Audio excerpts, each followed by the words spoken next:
Sejam bem-vindos a mais uma edição do Conexão Ibérica. Este é o seu programa semanal onde falamos sobre as principais notícias dos últimos 7 dias, tanto em Portugal como em Espanha. Para mais um programa tenho comigo o meu colega Pablo González. Olá Pablo, tudo bem? Todo bien. Quais é que são as notícias da semana? Bueno, hay una de las noticias que me acaba de llegar y lo voy a contar telegráficamente, que es que la cumbre iberoamericana que se iba a celebrar en España el 26 y se celebra en el 26, se va a realizar, ya está confirmado, en Madrid, ¿no? En Madrid, que ya sabéis que es una capital iberoamericana natural, entre otros motivos por la fuerte inmigración que tiene, y creo que sí que va a ser un buen lugar. Valladolid se había candidatado, que tiene también una historia muy potente en ese ámbito, pero muy difícil competir con Madrid y en un momento que quieren relanzar y dar una proyección a las cumbres y al sistema iberoamericano, en un momento de fragmentación internacional y del propio sistema de problemas para mantenerlos en pie, como le ocurre a la mayoría de órganos multilaterales. Y bueno, yendo a mis tres noticias que voy a comentar en este Conexão, la primera es la Diputación de Cáceres se une al proyecto Desarrollo Territorial de La Raya junto a Salamanca y Fundao. También comentaremos una publicación de un Aldas de La Raya por la Junta de Castilla y León. Segundo lugar, la Cámara Hispano-Portuguesa de Comercio e Industria realiza sus predicciones económicas para 2025. Y por último, la industria, logística y turismo de la frontera luso-española, que son claves para consolidar la vida de La Raya en Vilar Formoso y Fuentes de Oñoro. Então vamos começar com as três notícias da semana, começando com este projeto inovador do qual nos falaste. De que forma é que ele pode ajudar a desenvolver as três regiões que estão envolvidas? Bueno, pues ya habíamos hablado otras veces de Fundão, que es una de las ciudades de La Raya, que le va bien económicamente, que no tiene desempleo, que emigra gente allí de todo el mundo, que hay ingenieros, que hay turismo, que hay un patrimonio muy bien gestionado. Tem cerejas? ¿Eh? Tem cerejas? Ah, las cerezas, sí, sí, las cerezas. Estuve por allí además, que es impresionante toda esa zona, que además traspasa la frontera, porque también en Extremadura también son famosas. Y sí, han conseguido todos esos productos naturales darles un desarrollo y un atractivo turístico también, ¿no? Rentabilizarlos. Y bueno, esa es básicamente el objetivo, ¿no? El desarrollo empresarial, generador de empleo y acogimiento y acompañamiento de la población, de esos nuevos pobladores, ¿no? Acompañarles. Y esa es la alianza entre Cáceres, Fundão y Salamanca, ¿no? Ese es el objetivo de este proyecto integral de desarrollo territorial de La Raya, así se llama, y que la Diputación de Cáceres acaba de abrazar, y donde participan el Urban Economy Forum, la Asociación Tierras Conectadas, el municipio de Fundão, el Parque Científico de la Universidad de Salamanca y la Diputación de Cáceres, ¿no? Entonces, pues bueno, hubo un evento de firma con los principales dirigentes de estas asociaciones citadas y bueno, va en línea con todos los organismos internacionales que tienen que ver con el desarrollo de zonas pues un poco aisladas, ¿no? Entonces, como tres grandes objetivos para 2030 es establecer un hub o punto de conexión del territorio digital, una tierra de acogida, de rehabilitación y acondicionamiento de viviendas y por último acompañamiento empresarial y emprendedor. También queremos añadir una cosa, que una institución también de la zona, un poco más al norte o de la propia Salamanca, porque estamos hablando de la Junta de Castilla y León, que acaba de publicar un nuevo Atlas de La Raya.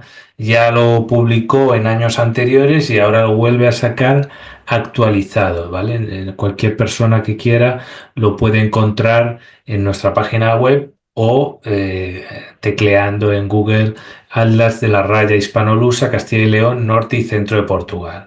Y bueno, allí verá pues 6 bloques dentro de ese atlas donde pues viene la conformación histórica, localización geográfica, estructura territorial, medio físico, socioeconómico, patrimonio, cultural, natural, actividades turísticas, biodiversidad. Entonces, pues bueno, es interesante también como una herramienta más de conocimiento de esta área que para nosotros es prioritaria.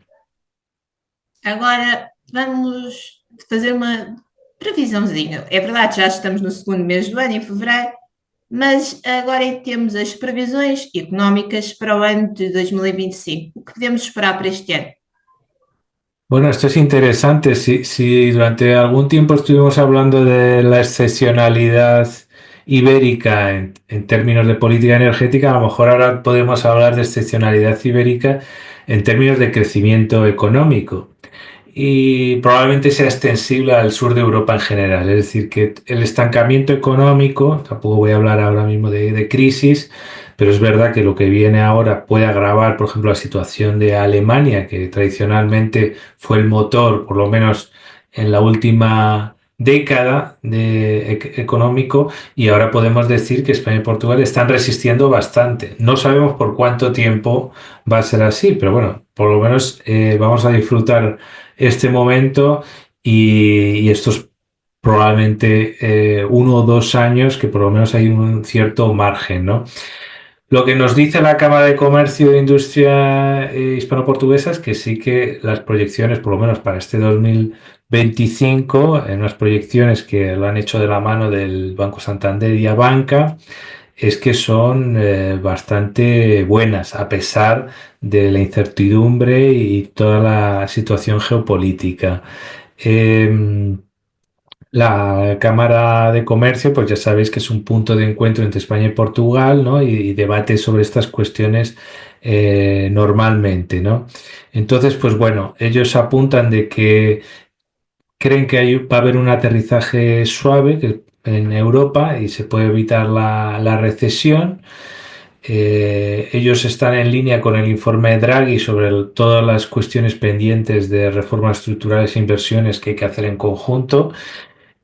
Apuntan de que en Portugal va a haber un crecimiento económico sostenido y diversificado, basado en la producción de la productividad del trabajo, y que hay una gran estabilidad y hay un compromiso en la inversión pública. Y en España dice que sí que ha aumentado el doble de lo previsto en 2024 la perspectiva de crecimiento de 3,2 a los 1,5 que se creía originariamente, ¿no? Entonces hubo un incremento del 0,8%, digamos, de ese optimismo sobrevenido, ¿no?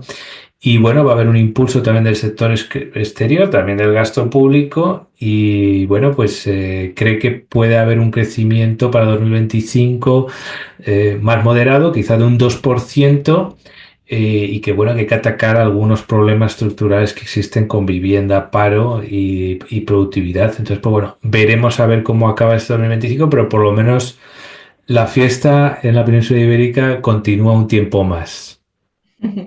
Bem, para terminarmos com as notícias de Espanha, de que forma é que a logística e o turismo também podem ajudar a desenvolver ou atrair mais pessoas para a zona da Raia? Bueno, ha sido durante la Feria de Desarrollo Caza y Pesca en el pasado fin de semana en Pilar Formoso, donde se han planteado los dos alcaldes, Antonio Machado y de por Fuente de Oñoro, Laura Vicente, de seguir trabajando al unísono. Es decir, es estratégico el nuevo polígono industrial logístico La Raya, que va a implementar Fuentes de Oñoro justo en esa zona limítrofe.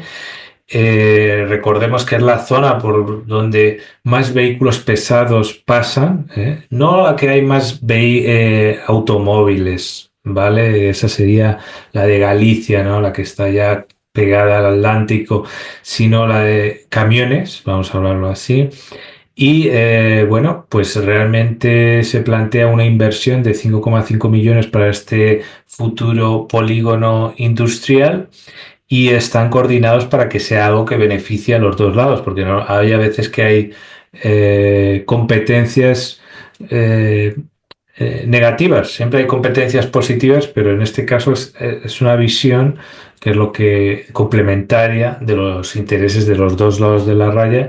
Y bueno, y esta feria de desarrollo rural que se ha destacado la artesanía y la gastronomía, han pasado cerca de 15.000 personas. Entonces, pues bueno, es una forma también de potenciar esa otra pata, además de la industria logística, que es la del turismo de frontera que tanto hemos hablado aquí. Bueno, hasta aquí mis tres temas. ¿Cuáles han sido los tuyos, Andrea? Bem, começamos com um período em que a Europa agora se vê ameaçada com uma possível guerra económica. Os Estados-membros começam a apostar mais na sua defesa na questão de segurança. Passamos para Cuba, que será o país convidado da BTL, que este ano vai mudar de nome. E terminamos com a Associação de Solidariedade do Grupo Delta, que fez antes e contou com a presença do Presidente da República. Muy bien, pues comencemos con un tema de súper actualidad, de todas esas guerras comerciales que pueden llegar a Europa en cuestión de días. Coméntanos qué se debate en el seno de la Unión Europea. Exatamente, voltamos então a falar de Trump, terceiro programa a falar de Trump, podíamos já pedir, é triplo, podemos já pedir música e tudo. Bem, então vamos começar. António Costa, o novo presidente do Conselho Europeu, implementou uma nova ideia que são os retiros de líderes. Este foi o seu primeiro retiro, onde se falou sobre duas questões. Num lado, tivemos a possível guerra económica, que também vai chegar ao lado europeu, onde Costa disse mesmo que os Estados Unidos são um amigo da Europa, mas mesmo com os amigos pode haver algumas discussões, vamos assim dizer. Mas para além desta questão económica e deste retiro que aconteceu em Bruxelas e contou com a presença de vários líderes europeus, incluindo o primeiro-ministro português Luís Montenegro, também se falou sobre a questão de segurança ou a questão militar. Este retiro, que não teve só líderes dos Estados membros ativos da Europa, também contou com a presença do PM do Reino Unido ou do secretário-geral da NATO, Mark Rutte, que recentemente esteve em Lisboa e em Madrid, onde também se falou, um dos temas de segurança que se falou durante este retiro foi sobre a questão da Groenlândia. Novamente aqui Trump volta a ameaçar um Estado europeu, desta vez a Dinamarca. Bem, sobre esta questão da segurança, vários Estados-membros fazem parte da NATO e, como é o caso de Portugal, que se comprometeu a aumentar os seus gastos na defesa em cerca de 2% do PIB, coisa que Mike Rutte diz que ainda é pouco, mas pronto, é aceitável. Mas pronto, onde se fala cada vez mais, numa altura que se fala cada vez mais de uma guerra económica, uma possível guerra económica, vamos ser sinceros, não será boa, especialmente para nós, os consumidores. A União Europeia começa a apostar na sua defesa. Não podemos esquecer novamente que a Europa tem há cerca de 2 anos uma guerra dentro das suas fronteiras, dentro da Ucrânia, e estão a aparecer vários pequenos projetos, e um deles é o Disruption, que conta com Portugal, Espanha, Itália e Áustria. Este projeto que une não só instituições de educação, mas também empresariais, como é o caso da Altice, no lado português, também conhecida como MEL, ou a Telefónica do lado espanhol, tem como objetivo reforçar as redes de comunicação que os militares usam para, pronto, comunicar, vamos assim dizer, entre eles. E o objetivo deste consórcio, que une estes 4 países europeus, é espalhar esta ideia por todos os Estados-membros, e é apenas um pequeno projeto de nível militar que começa a aparecer numa Europa cada vez mais preocupada, não só com a questão económica, mas também com a sua defesa. Muy bien, pues estaremos atentos porque tanto comercio como gasto militar en las negociaciones con Trump parece que van al unísono, ¿no? Las amenazas y después los acuerdos por debajo de la mesa. Veremos a ver cómo acaba eso.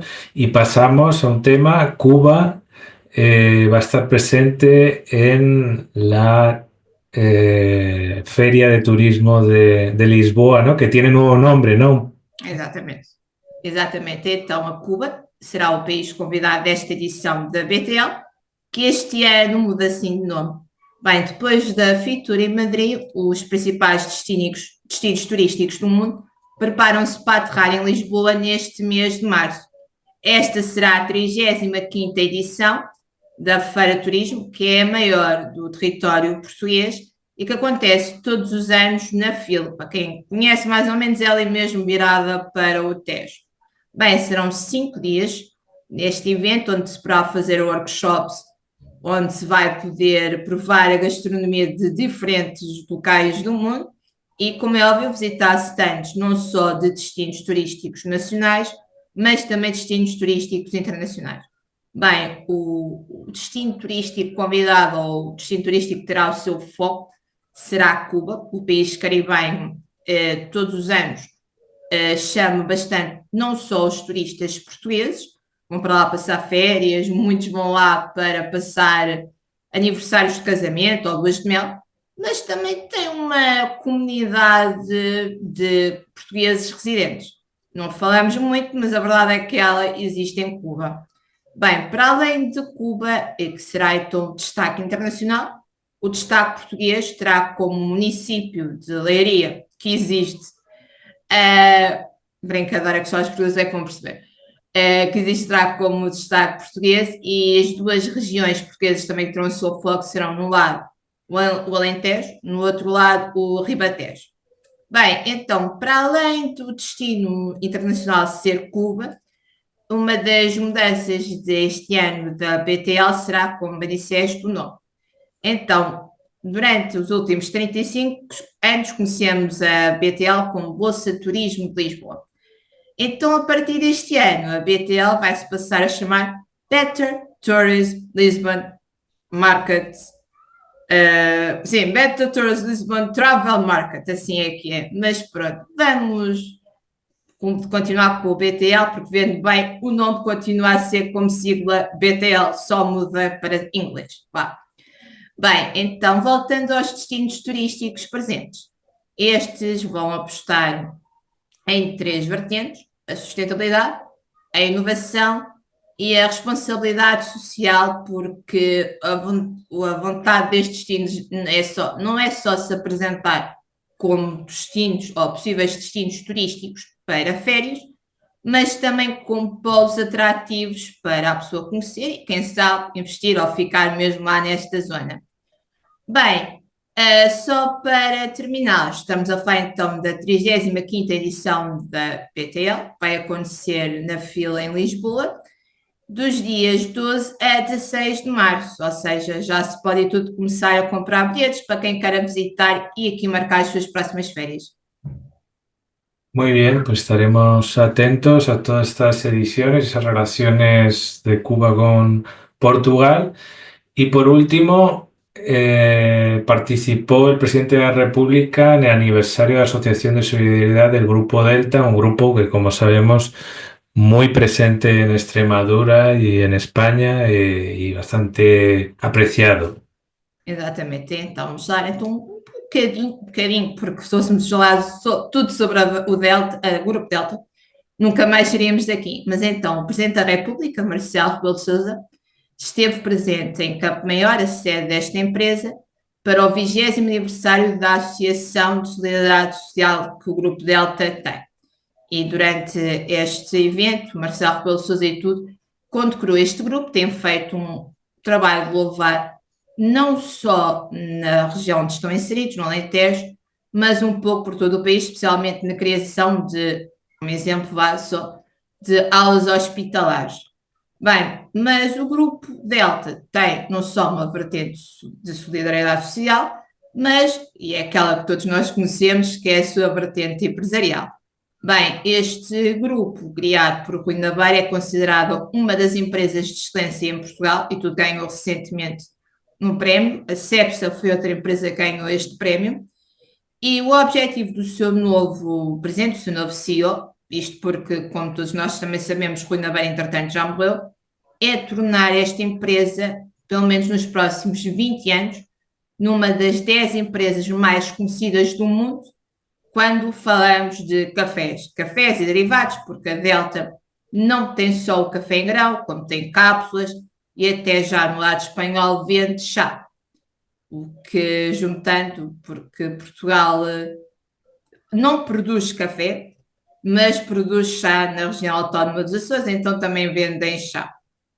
Bem, esta vontade de, vamos dizer, tomar o mundo de assalto existe no grupo Delta desde sempre. Atualmente, este grupo que vende cafés e descafeinados, etc., está presente em mais de 40 mercados, incluindo Espanha, o Brasil, a Arábia Saudita, e vende cafés de várias origens, desde o café de Angola ou de Timor-Leste. Aliás, é uma história curiosa que o próprio Rui Navarro contava, foi que o café de Timor começou a ser vendido em Portugal ainda antes da independência do país, onde era bastante complicado ir lá quando este país estava sob o jugo da Indonésia.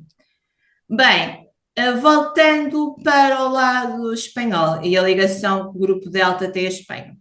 Rui Navarro sempre disse que queria que os espanhóis não fossem obrigados a vir de propósito a Portugal buscar café. Aliás, como todos nós também já sabemos, a história do contrabando ali da Raia, onde se levava café para o lado espanhol, trazia-se do lado espanhol vários produtos, desde doce a produtos para casa. O grande objetivo de Rui Navarro era que houvesse café, ele dizia, de Badajoz a Madrid, que fosse tudo do Delta. Bem, atualmente podemos dizer que sim, Espanha foi um pouco tomada pela Delta, especialmente ali na zona da Extremadura, e no país existe cerca de 350 colaboradores, e o tipo de café do Delta mais vendido e tudo é marca Gold, mas a Delta tem vários cafés e um deles e tudo faz homenagem a uma figura importante da literatura portuguesa e da literatura aqui da região de Setúbal, que é José Maria Barbosa do Bocage, que também era bastante conhecido por ser um grande apreciador de cafés, mas pronto. Voltando à história do grupo Delta e da sua ligação com Espanha e a vontade de tomarem também um pouco de assalto todo o mundo. Bem, o grupo Delta Cafés, o grupo Navarro Delta Cafés, aposta num comércio justo, próspero, inclusivo e tem-se focado nesta vertente desde a sua criação e agora com esta nova direção continuam con esta vontade. Muy bien. Delta realmente tiene una presencia muy importante y es una garantía aquí en cafeterías. Vas caminando, por lo que sé, yo creo que es en toda España, pero especialmente en Madrid, se ve en la decoración externa de las cafeterías que en muchas de ellas se pone Delta y eso es lo que muchas veces muchos clientes deciden el entrar o no entrar en una cafetería, así que sí que está teniendo mucho éxito. Pues nada.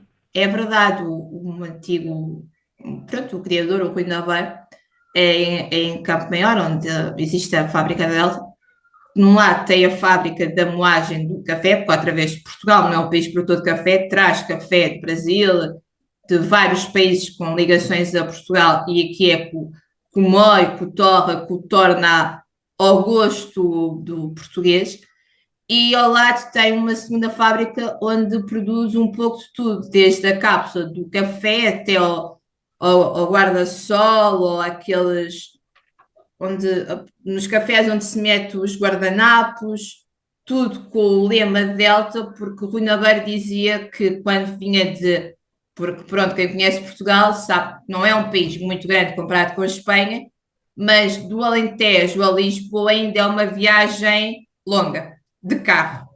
E que ele dizia que fazia a viagem de carro porque gostava de ir parando de café em café para ver se tinha o seu café Delta e se tinha o chapéu de sol ou o porta-guardanapos ou os logotipos, porque ele dizia que também era uma forma de chamar o consumidor para entrar no espaço que era um win-win tanto para o produtor de café como para o vendedor. Sin duda que fue un visionario y le ha ido bien, le ha ido muy bien. Pues nada, muchas gracias, Andrea. Este es el repaso semanal de las principales noticias de España y Portugal, en español y portugués. Ya sabéis dónde encontrarnos en redes sociales y YouTube. Nos vemos la próxima semana. Até a próxima.